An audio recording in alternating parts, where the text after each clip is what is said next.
Hello and welcome. Thank you so much to everyone joining us here on the Zoom call and on the YouTube live stream, and to those watching in the future for this recorded edition. My name is Dr. Eric Kendi. I'm an assistant professor of disaster and emergency management at York University, and you are listening in on one of our calls with the COVID-19 survey working group. This was a group of researchers from around the world, and we literally have folks on this call from London, England through to New Zealand, joining in for deliberations and discussions around survey research methods and how we can do rigorous research in the context of a pandemic. This week, we're really lucky to have Ethan Greenwood and Patrick Sturgis joining us to discuss some of the research that's being done out of the United Kingdom around COVID-19 public opinion and monitoring and tracking behaviors and attitudes. We have a great presentation coming up from them, as always, followed by quite a bit of discussion time. Before we do that introduction, however, each week we take a little bit of time for announcements from members of the group for anyone who has them. If you're on the Zoom call, feel free to leave a message in the chat if you would like to make an announcement. Otherwise, I will make two just brief logistical announcements about the group that are worth sharing. The first one is to solicit and request that if you have not done so already as a member of the working group, we would really like to have you sharing your thoughts about what the next chapter and next stage of this working group should look like. Are these meetings useful to you? Do you want to keep them going into 2021?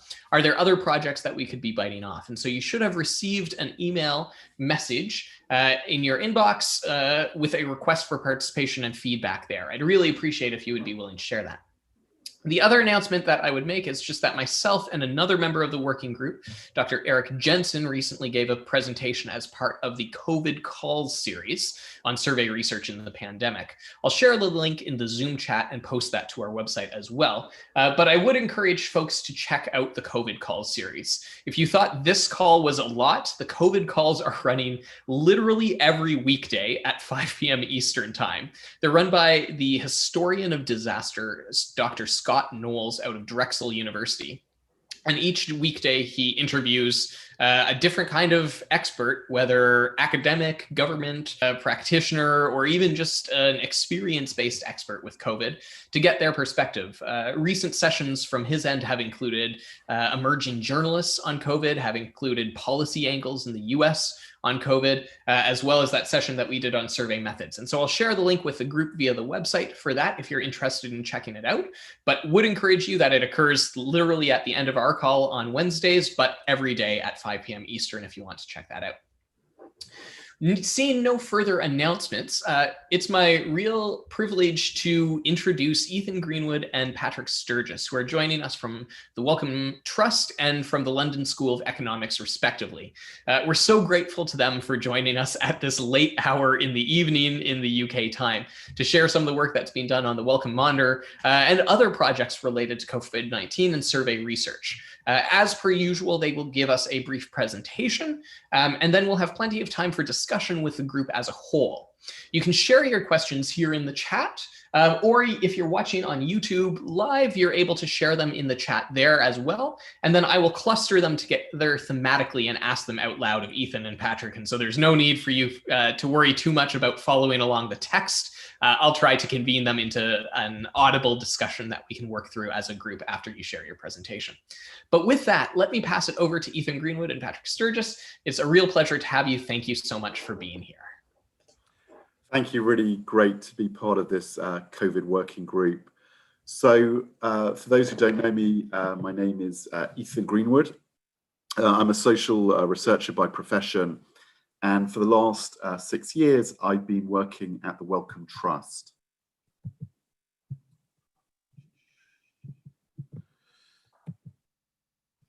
So the Wellcome Trust is one of the world's largest charities. It's an independent charitable trust. And essentially its goal is to support research with the aim of improving human and animal health globally. And as well as funding research, we've had a range of different areas that we work in, such as supporting the work of science teachers. We've recently had a strategy refresh, and that's giving us a very specific focus on research around mental health, infectious diseases, including COVID, and planetary health. I want to start my presentation, and one of the themes of this presentation is really about our surveys and how we made certain changes to them, to the way they ran, which I think have proved to be auspicious and beneficial, especially during this particular moment in time, this particular health crisis. But since around 2009, Wellcome started surveying UK audiences around their attitudes to what was then medical research. Wellcome funds a huge amount in terms of communication, public engagement with the public around health research. But there wasn't really a deep understanding on the public and societal context around health research. So the monitor was started up to really kind of monitor public opinion towards science and to look at how public opinion varied within the population. So that was started in 2009. And then the science education track, I'm going to talk more about that, to do with education of young people in 2016. And then this amazing opportunity really to work with Gallup in 2018 to effectively run the monitor globally using the Gallup World Poll as a module of questions. So what I really want to start out by saying is to talk a little bit about the evolution of the survey. So in its original incarnation, the Wellcome Monitor literally surveyed about 1,000 adults and about 300 young people who were living in the homes of those adults. That obviously created problems in terms of the value of the data of the young people, that we were only interviewing a very small number of young people, and these were only people living in those homes of where we did the adult interviews. So effectively, the idea here was to decouple the survey. One thing that I also want to talk about is the adult survey was a face-to-face random probability survey. So it was about 1,000 adults. Obviously, running a face-to-face probability survey on that scale was very costly. And in the context of what's happening with surveys set in the UK, there has been a decrease in response rates over time. So we did have a real think about how we can kind of get better value out of the survey. How can the survey, originally it was just running 3 years, how can we make it something that's a bit more dynamic and a little bit more kind of responsive to current issues?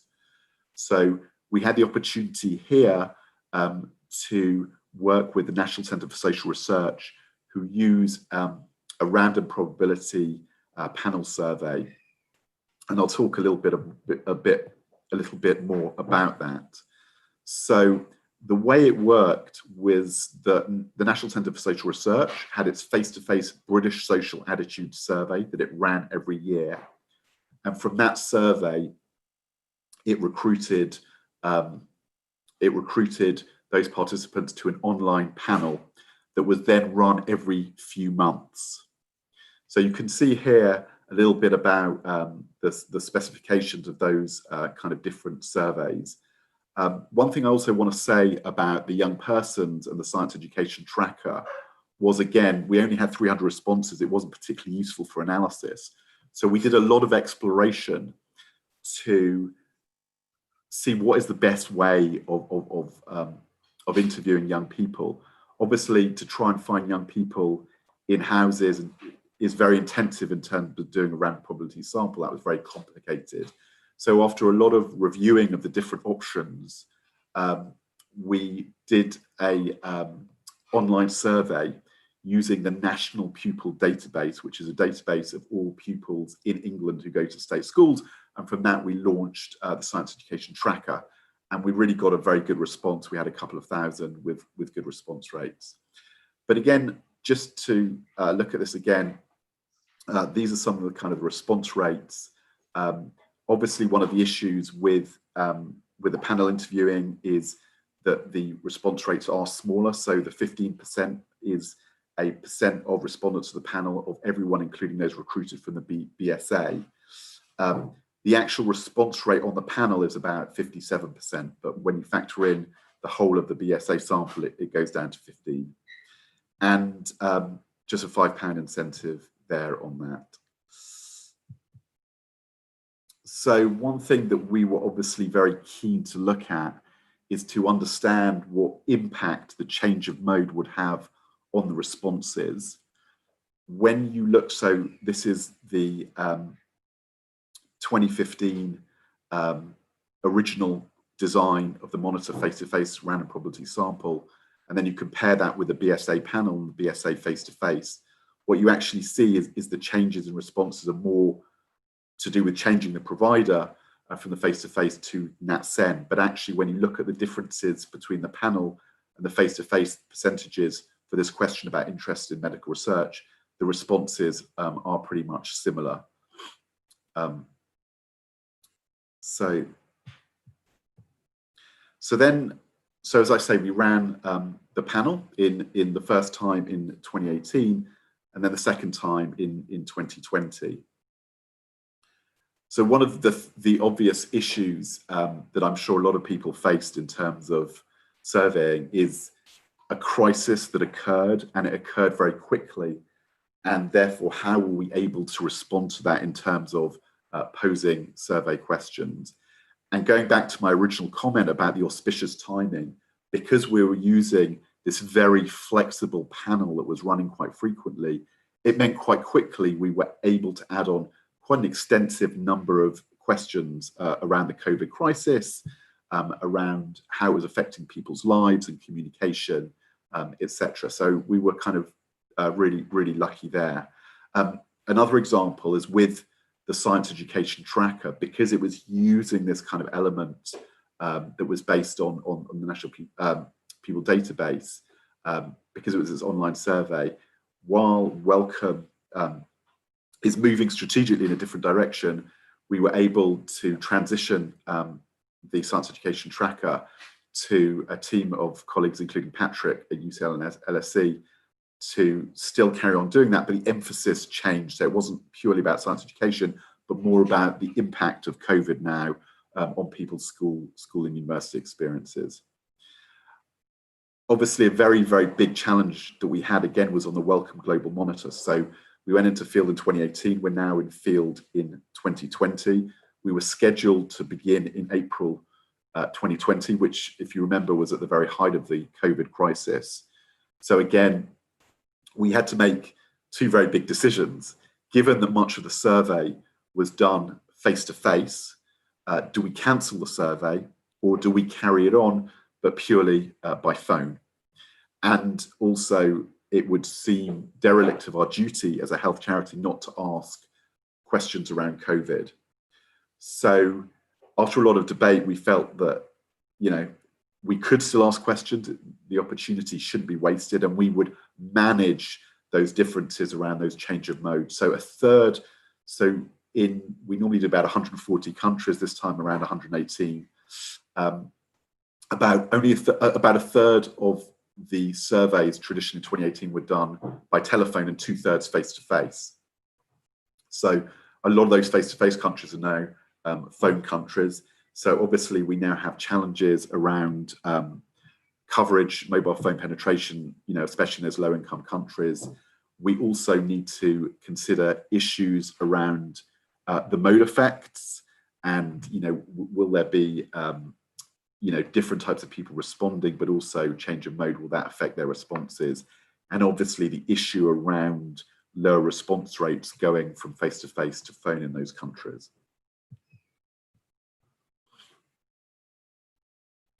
So as we mentioned, so going back to the UK Monitor and thinking about the COVID questions, we were able to ask a substantial number of questions very late on that we developed within about a week, that we were able to add on to the survey during March, April.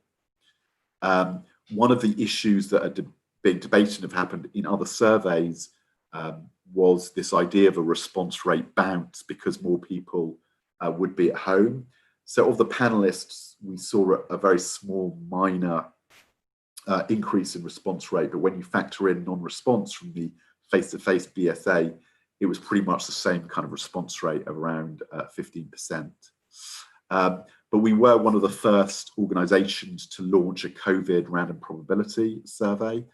So that was great. Obviously, we, with all our surveys, generally do a period of cognitive testing to test the questions with the public and piloting. There was no opportunity to do that, but I think a lot of the questions were fairly straightforward around people's experience of COVID and how that affected their lives. I guess another really important issue was to factor in was obviously this changes the context of how people answer the questions. So a question about people's views about health research in any other time would feel fairly straightforward. Obviously, with a health crisis, that changes how people think about these issues. So for some results, we had a huge jump in responses. So in 2015, 2/3 of people around said that they were interested in hearing directly from scientists, and that went up to 82%, probably due to the crisis. And also there is some debate about whether or not the public may have shown less of a priority for other health issues. So for example, we asked people how big a risk drug-resistant infections are, and that went down slightly in 2020 from 2018. Sorry, just one other point as well to bear in mind, there was also some debate about whether or not the increase in questionnaire length might not have given us the response rate that we wanted, but that I guess is debatable.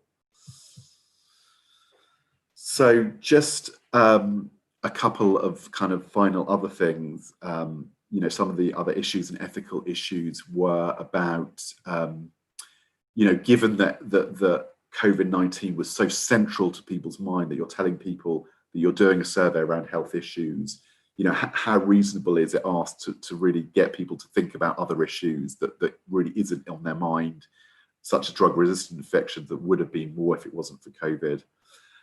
Just one really tangential point, and I'm sure other people have this issue with surveys around ethics and data protection. We have in Europe the GDPR legislation that is tougher about the use of personal data, and there were some concerns that turned out to be moot points around the fact that on the panel we used an ethnicity boost, so we recruit an extra number of people from ethnic minority backgrounds, and some of the data protection lawyers were a bit nervous that we hadn't explicitly told those people that they were part of a boost.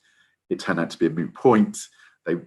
These people would be interviewed anyway, they're part of a panel, so it didn't really turn out to be such an issue. And just to give you a very kind of quick roundup of those really interesting COVID responses, one key theme was people from ethnic minority groups were more negative about the kind of communications from the government around COVID. It got quite a lot of publicity. It was tweeted by the Mayor of London. When we asked people about the various impacts that COVID had on their lives, one of the chief concerns was that hospitals would be able to deal with the increased demand. That actually turned out not to be an issue, but it was very much front and center, I think, due to news coverage at that time. And obviously people who found the information about to do were more likely to see the measures around addressing COVID as being effective, but not necessarily more likely to take up those measures. And finally, just to give you an overview, we publish all our surveys, all our data, all our tables of results are all available on our website on these links. And Professor Patrick Sturgis, our advisor, also wrote a blog where he did some analysis around people's perceptions of having COVID versus some of the symptoms that they reported. Well worth having a look at that. Thank you for your time. Okay, maybe if I could just add something in Sure. there, my sort of reflections, Ethan, as well.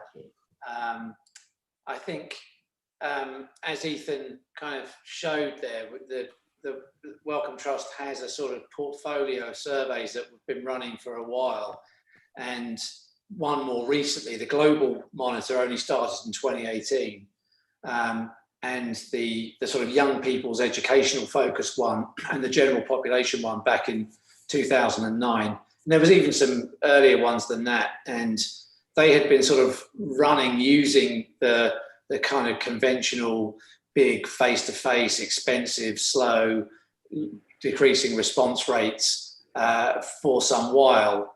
And so we did a review, I think that was in 2017, Ethan, wasn't it? Something like that. Yeah. And we kind of were pushing towards this kind of move to doing things online. And there was a really attractive option for the young people, because we could sample from this very good administrative government database that's got really good coverage, and we could just send out invitations for the young people to complete online. We were a bit more worried about the adults, the sort of general population survey, but we had this kind of online panel that is pretty good quality that NatSen runs. And so we sort of took the plunge then, not quite knowing what we were going to get, and it was a bit nerve-wracking, but it actually worked out very well. And the young people survey, I think we got a 50% response rate, all completions online, a lot of them doing the survey on their mobile phones and so on. And actually the adults one went really well. But so when COVID hit, we were actually in a really good position to carry on surveying, whereas, across so many other surveys, face-to-face interviewing immediately halted, people scrabbling around trying to find new sampling frames, new ways of surveying and so on. And I'd like to claim that there was some great foresight that we had, that there was a pandemic sort of hoving into view, but that wasn't the case. It was just, we were, I think a lot of surveys that the pandemic is kind of, they were moving at various points on that move to the sort of more online, and we just happened to do ours a bit earlier. And I think the effect has been now that a lot of surveys are going to be shunted even quicker, and we kind of happened to be there a bit earlier. So that was it was a positive story, I think, in terms of survey design, survey methods, and how we were able to be quite nimble. I mean, as Ethan said, we'd had this plan to do a module on the online panel around, I think that was April. And so in kind of March time, the kind of crisis is unfolding. And we were kind of thinking, are we really going to go and ask people, just kind of questions about whether they use antibiotics and stuff like that, which is going to seem really not terribly relevant at the time. And as things kind of got worse and worse, it became obvious that we kind of had to do this. We kind of had to ask some questions about COVID. But because of the design that we had, which was quite easy to program a questionnaire quite quickly into the online panel, and the panelists were all ready to go. I think we wrote the whole module in about 5 days. I mean, that wasn't full time, obviously, but we did that really quickly and turned that around, and then we had this really quite good data back out and reported on, really within a sort of a month or two, compared to the previous design, where you're kind of waiting for this thing every 3 years, like a very big oil tanker. It takes 6 months to report on it.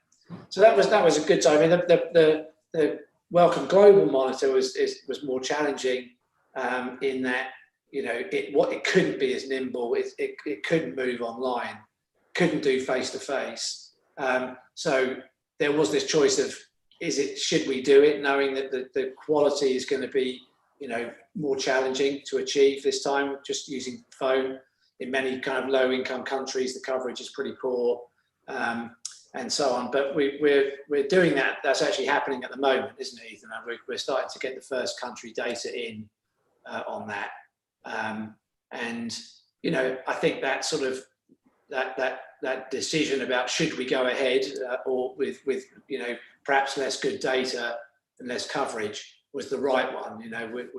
We really are in need of good quality sort of comparative data at the moment. So I just wanted to add a couple of my own thoughts on that. Thanks so much to both of you. This has been really fascinating stuff, and so glad to have you as part of this conversation. Maybe what we can do is we can pause the screen share for a second here, and get a little bit into the conversation and the discussion, and we can always bring back up the slides as needed along the way. one of the things I'm struck by here is how fortunate the setup was in ways that Patrick was hinting at towards the end there, to have this ongoing project, to have some of these methods worked out. And I imagine that some of the people listening in here are perhaps a little bit jealous of what the Wellcome Monitor has been doing over the years in terms of having this ability to go back regularly and interview and survey on different types of science-related questions.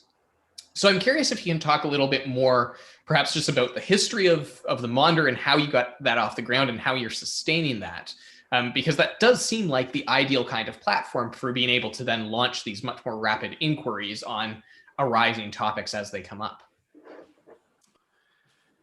Yeah, I mean, I'll let Patrick talk about it a little bit as well, because he was there right from its birth. From my experience, it's been incredible, because I came very much from this social research background, and I think within the organization, as the Monitor has progressed, there's been more and more engagement. So at the start, my understanding is it was almost done externally by external advisors. But when I came on board, we made sure to really create a cross-platform across Wellcome to feed into the survey. And therefore it started to begin to have traction. But obviously what really blasted it into the stratosphere was, I think, this great opportunity to work with Gallup on the global Monitor, and the incredible amount of coverage that it got globally. And there was a huge amount of traction, especially around the results on vaccine attitudes, which kind of really shook people up and showed a lot of vaccine hesitancy within the West. But I think that it's also interesting that the team that runs it, mainly public engagement, has now actually built their own kind of whole research and evidence team. So we're also seeing within Wellcome a much greater increase in engagement with the data, that evidence team, analytics team.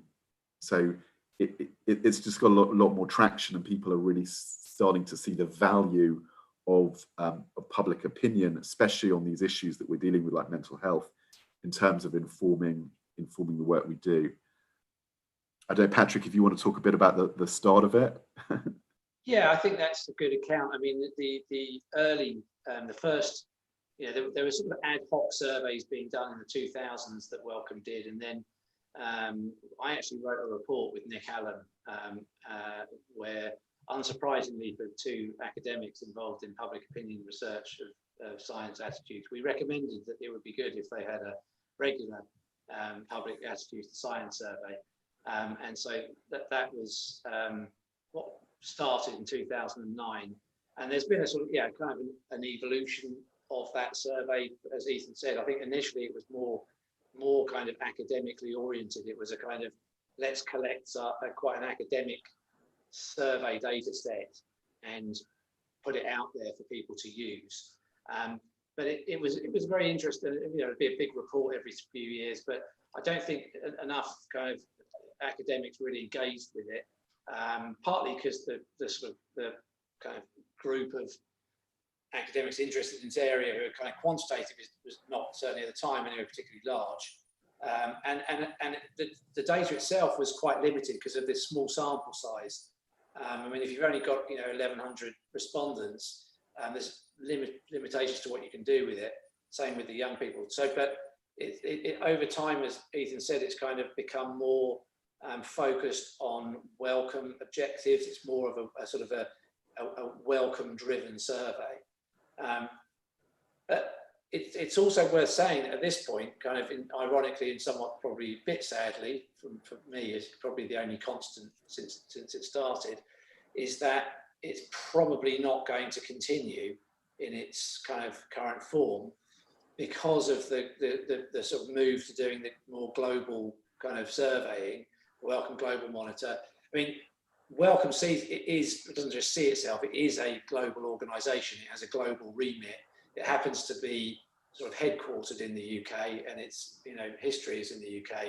But I think increasingly the kind of mission around doing surveys about science in schools in the UK or British attitudes seems somewhat parochial for a global organization. So I think that the future is much more around the kind of the global and regional and certainly beyond Europe and the UK. Really interesting stuff. And we'll come back to that a little bit later, because I'm curious to sort of see how you envision yourself in linking up amid some of the different organizations. But I do want to pick up on this thread of the fact that you had done these surveys before and were able to base the work off and simultaneously have to adapt what you were doing there, but also leverage that towards the COVID research. So maybe to start off here, can you tell us a bit about how you were able to use previous data collected and previous questions that you had asked to help inform what you would ask about on COVID? Was this total carte blanche when you developed the COVID work, or were you really sort of grounding it into comparisons pre-COVID that you wanted to examine? Yeah, I mean, I think it's a little bit of a mixture of both. It's not like we were suddenly, like anyone, just starting up a questionnaire around COVID. I think we're still able to anchor it to some of our core themes that we have been growing since the start of the survey, which is around the appetite to not just to hear from scientists, but actually to engage with health research. And I think that also we have from the very start been asking people about the kind of different issues that they're interested in and around infectious diseases. And that's been interesting seeing how that's kind of changed over time. I mean, independently of us pursuing mental health amongst the public has become an increasing area of interest, especially among young people. So I think all those themes around people engaging with scientists, but also engaging with science and health information, are particularly auspicious and relevant to COVID. So that was the kind of context I'd say we were starting in. Were you able to use some of the measures from before and port them in? So one of the things, for instance, that we struggled with in our context was how to create comparability with pre-COVID levels of different things. So we worked very hard looking at, for instance, measures that were used with flu seasons and assessing flu risk and flu behaviors. We looked to some of the measures that had been used on previous SARS studies to be able to try to do a little bit of comparative work. Were you able to sort of adapt or borrow in any way from some of the stuff you've already asked or that others had asked? Well, I mean, I suppose it would, for us, it's a little bit about the ongoing debate. I'm not sure if we've actually come to an answer about this, but it's the ongoing debate about where we're repeating those measures. Like, I mean, I guess it's more obvious, interesting hearing from scientists going up dramatically. That's more easily explained. But the drop in people saying that they think drug-resistant infections is a risk to public health, it's hard. It's more debatable if that's due to them saying, look, we've got this crisis, why are you asking me about drug-resistant infections? That's what's on my mind. But I think it's a good question, and I think it's something that we could probably analyse more in terms of looking at those comparisons. Yeah. When we were doing writing the question module in March that we fielded in April, we were pretty much carte blanche in terms of sort of saying, what are the important things to ask about here? We were trying to differentiate ourselves from the kind of, there were opinion polls going on, YouGov putting things out pretty quickly about, people are worried. And so we were trying to tackle things that were a bit more kind of, less of a snapshot kind of thing, more trying to get at deeper issues of trust in science and and people's. So, and actually it was quite an interesting debate, that kind of like, what should we be asking about here?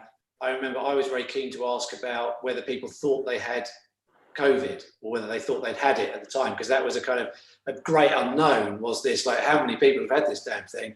And we weren't testing very much. So, but then people were saying, well, people won't know whether they had it or not. So we asked them about their symptoms, and the blog that Ethan referred to earlier, where we were trying to use kind of latent variable modeling with symptoms. And so, I mean, and that was another interesting thing about that we found bringing those two things together, was that people who thought they'd had COVID were much less trusting of all across different actors, right?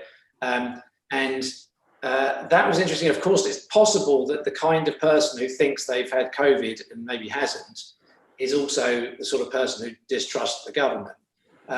Now, we haven't actually been able to do this yet. Because this is a panel, we have the responses of these same people from pre-COVID, okay? And so we, in principle, we can go back and say, well, let's see if these people who were less trusting, who thought they had COVID, were also less trusting, back in October of the previous year. And so, yes, the data has got that kind of additional dimension to it, the cross time within individual, but we haven't really been able to kind of exploit that yet. I'd say we've kind of run up against some kind of data protection issues, and people just being kind of having too much on their plate with COVID and so on. But it is a sort of another advantage of moving from that kind of cross-sectional face-to-face design to the online panel, because we can link our panelists over time, so we can get that kind of within individual change dimension to the data as well. Yeah. Yeah, I mean, so I'd also, this really critical theme that we are really interested in around trust in actors is something we're looking at globally as well, because our public engagement team are very interested in understanding who people see as almost their intermediaries, who are the people they can trust as being reliable. Is really important for us in terms of our messaging and who we do public engagement with. Yeah, really nice. And I mean, the longitudinal comparisons that are possible here, I think are so valuable, because as Patrick, you were getting at there, the ability to go back and see whether some of these trust issues were pre-existing or whether these were exacerbated and driven by some of the COVID experiences, I think will be fascinating to get at. So I know I'm not the only one on this call who is probably keen to hear that when you are able to get there.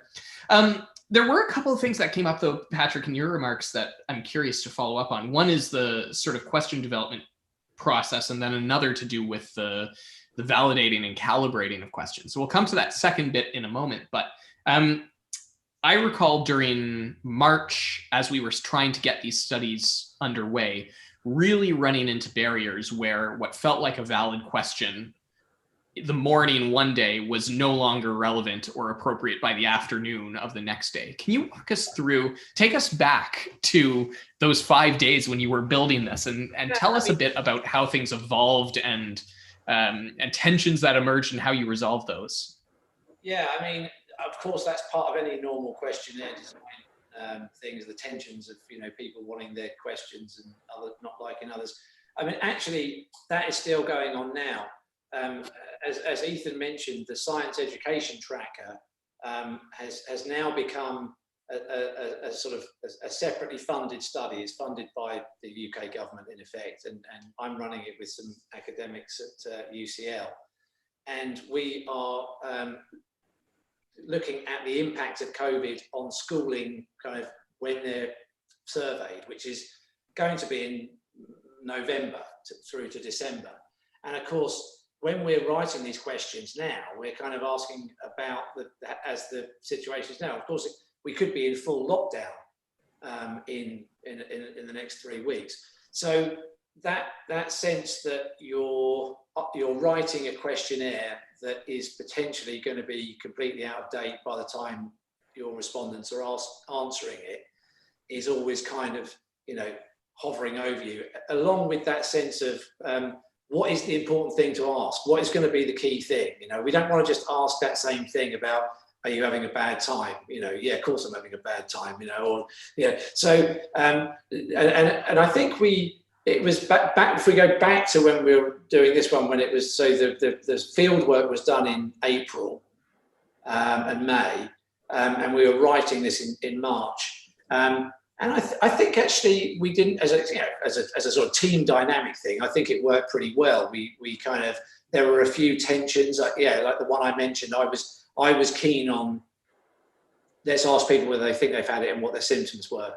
Others were kind of, that's going to be completely useless. I managed to get my way on that. There were a few others that I can't remember, but it was, I think, a little bit less that sense of things are going to really be completely different in a month, because it was at that point that the whole in March it was all so new. I don't know what your recollection of that is, Ethan. I mean, yeah, it's funny. I thought it ran surprisingly well, but I think one thing that I feel quite good about is the sense that questions around communication of COVID have a long shelf life. And I think one thing I'm trying to encourage at the moment is to potentially repeat those, because I think, that is a theme of this crisis in terms of how people are communicating it, and is there fatigue around the measures and how that's evolving over time. I think that's another story about how that's changed over time.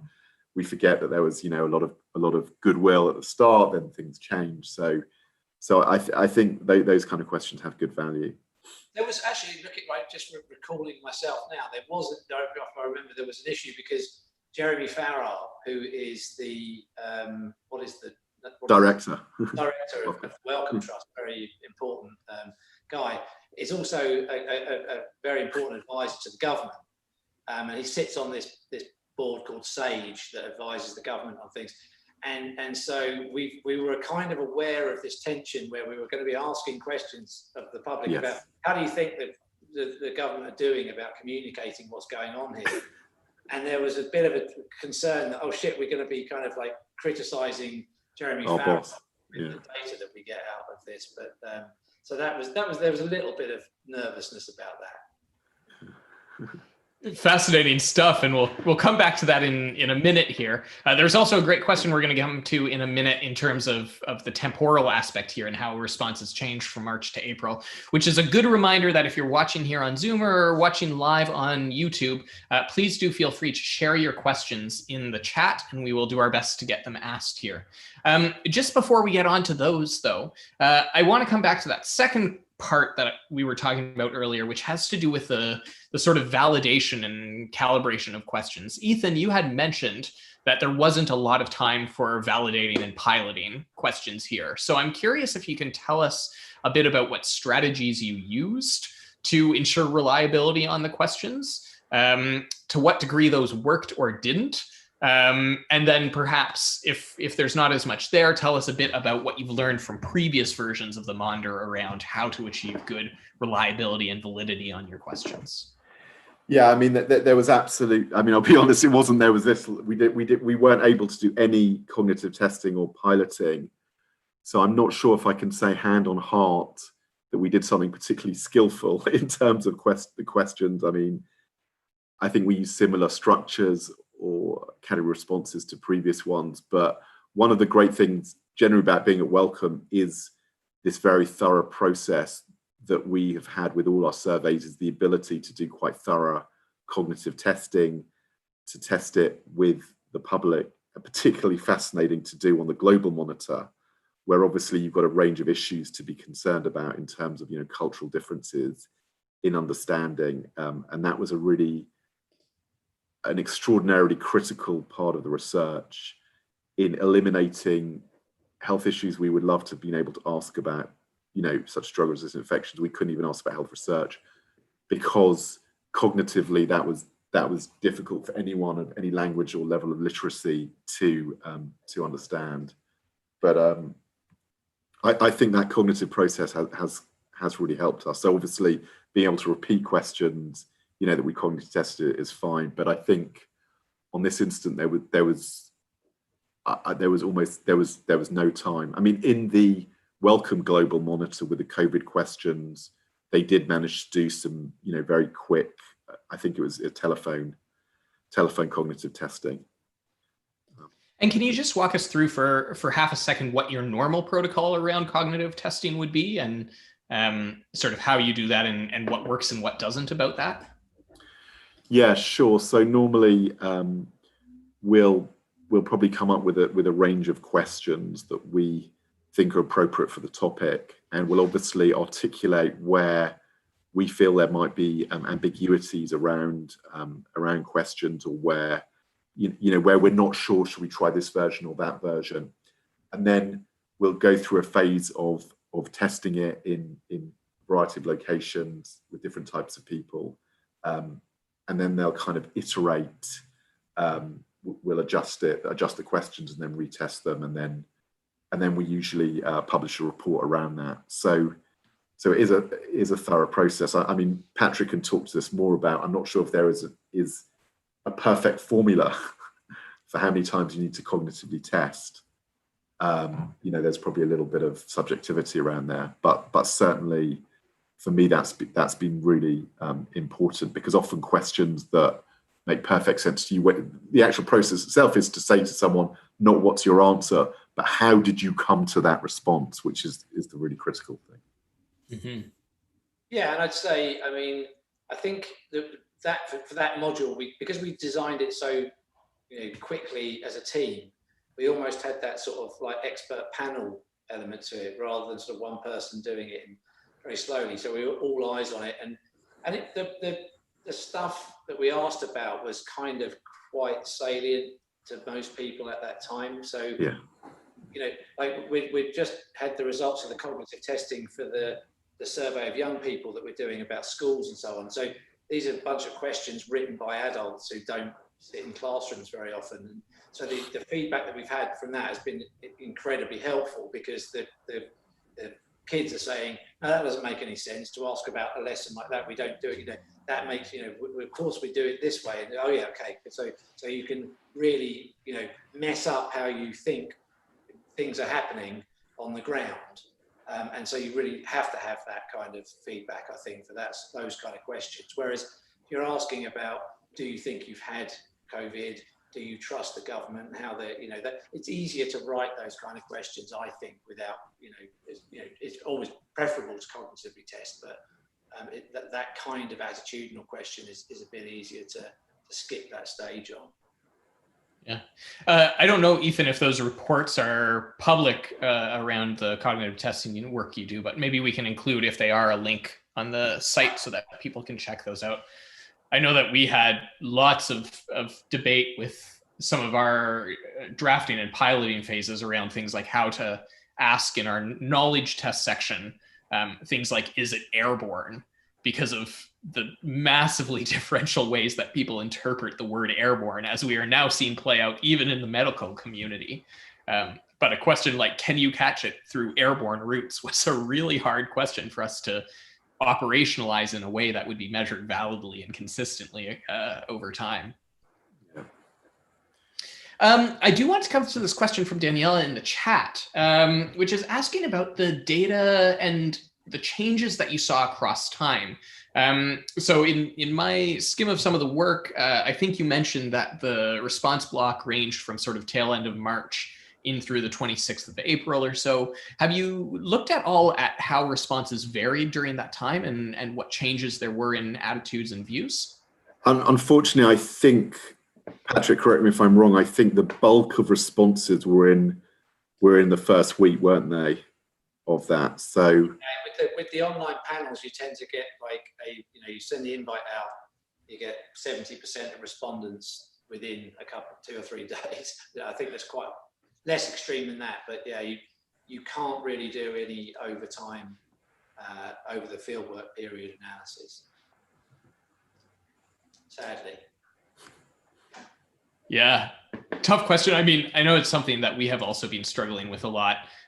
So our initial round had a probabilistic mail-based sample at one point that used randomized mailers as a way of driving to web. And so we saw a huge variation even in the span of 2 weeks among our respondents. in terms of people who were responding on, say, March 26th versus April 4th, coming back with variability, and hard to suss out how much of that was attitudinal variability versus temporal variability.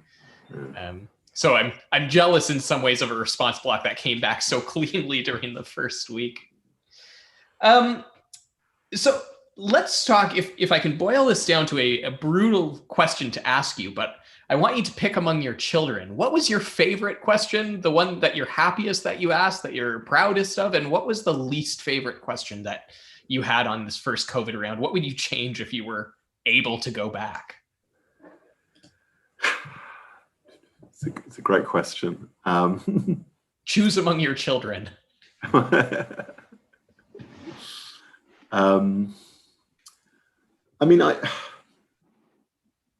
I think that the question around the perceived communication around COVID proved to be, I think, a really great question, because, you know, one of the problems we've had traditionally with the monitor in the past is that we didn't do much comms around it. It was seen as something that was only beneficial to a small community.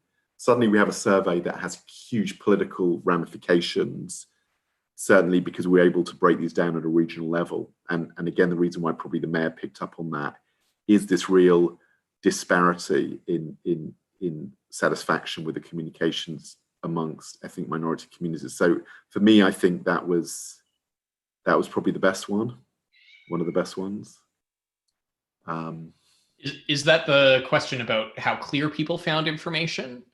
Yeah, those kind. Yeah, how clear was the communication? Those kind of varied. There was also quite interesting one about the different sources of the communication. There was quite a low response for people being satisfied with communication around COVID from their employers, which again, I think it's one of those questions we were probably the only ones who asked. So I think that was quite a unique, quite a useful bit of information. For viewers who have not read this report yet, I would recommend checking it out, because some of the work done on like the ethnic groups and perceived clarity of communication is really intriguing. Yeah. Patrick, what would you have not asked? I don't know. Unfortunately, I'm getting too old to carry the content of questionnaires around in my head for too long. I've forgotten too many of the questions in it. I think I'd have to say that I'm pleased that we asked the questions about whether people think they had the virus and the symptoms and so on, because that was quite a fight. So it just cognitive dissonance is pushing me to say that I'm glad that we asked those. And they did get then asked. Someone, I think, Understanding Society asked our actual same questions that we'd written on a bigger sample and repeated that. And I mean, I think it's one of the other things actually interesting having this discussion is that because COVID has been such a whirlwind, and you know, working in the university with I'm just spending all my time doing kind of online teaching prep and all that kind of stuff, is that there's a hell of a lot to go back and finish off. You know, I think I've been sort of like collecting data and sort of doing fairly, you know, cursory analysis for the most part, but there's an enormous amount of data that we've collected and that we need to sort of go back and move beyond that kind of thing of people are, you know, unhappy, or their well-being is down a little bit, or they've, you know, and seeing the bigger picture a little bit, you know. So I think we need to go back and pick over the bones of the stuff that we've collected and think, right, where is the really interesting, deeper kind of lessons that we can learn from this? You know, how can we pull together some of the kind of longitudinal stuff? I mean, we've got again, something I've been pushing to get hold of some of this. We've got data on some of these people going back to who they voted for in the Brexit referendum, you know, and we're starting to see in the UK this growing kind of polarization around lockdown and the economy. I mean, that's very common in a lot of different countries. What it anchors to differs, and we've got this kind of growing kind of anchoring to the Brexit divide, and we can sort of we'll be able to go back and see how people's kind of attitudes varied, you know, back in 2018 same people and how their positions evolved over time. And ideally, I mean, I suspect that others, whether it's us or not, will be going back to these same respondents and asking them other questions about their experiences. So yeah, there's a lot to go back into. I'll be honest, actually. Eric, you're making me now think of some of the disagreements we had when we were developing the questions. I think we were a bit skeptical about those questions about what people wanted the government to do, like develop a vaccine. I hated that. That wasn't my question though. But No. Oh, okay. Sorry, yeah, fine. Okay, fine. The question. We felt that was kind of too obvious to ask. That obviously people want to develop a vaccine. I mean, the answer. That was the thing at the time. The question that was asked was, what should the government's priority be? Should it be collecting PPE, gowns and stuff? Should it be a vaccine and actually the most popular thing was at the time PPE. But that was just because it was so in the news, and you were seeing all these like doctors and nurses going into hospitals without PPE. I mean, so it's not that people were wrong at the time. It's just kind of, how do people know whether we should, in March, whether we should be focusing on a vaccine or, treatments or whatever. It just didn't. Anyway, we asked it. I mean, that kind of brings us around, and unfortunately we're running out of time here, but kind of brings us around to the last question that I want to end on, which is this reflection about to what degree our job is to measure the issues that are of public interest versus to what degree we sort of shape the conversations. And you got at this a little bit with the discussion around SAGE and the connections here, but like, how do you balance this question of trying to catch the stuff that is of interest and importance versus identifying things that people aren't necessarily talking about and working on those aspects and issues? Yeah, I mean, I think it's a difficult balance act, but I would say certainly over time, I think Patrick will agree, we become very strategically driven, that it's really focusing questions on our priorities and what we want to ask questions about. Having said that, one thing that I think is quite interesting is the way the language of the questions have changed over time.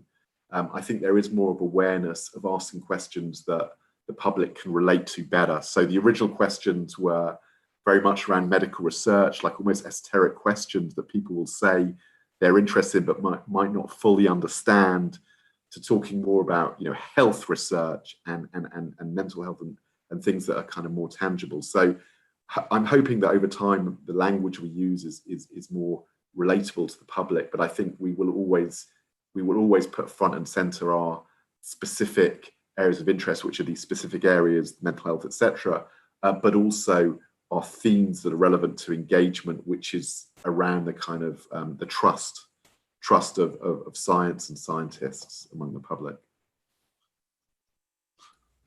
Well, perhaps on that note, we should wrap up as our hour has come to a close. Patrick, Ethan, I am just so grateful for your willingness to join in. Thank you for being part of this conversation. And to everyone who watched here on Zoom, live on YouTube, and is watching asynchronously later, thank you for being part of this working group.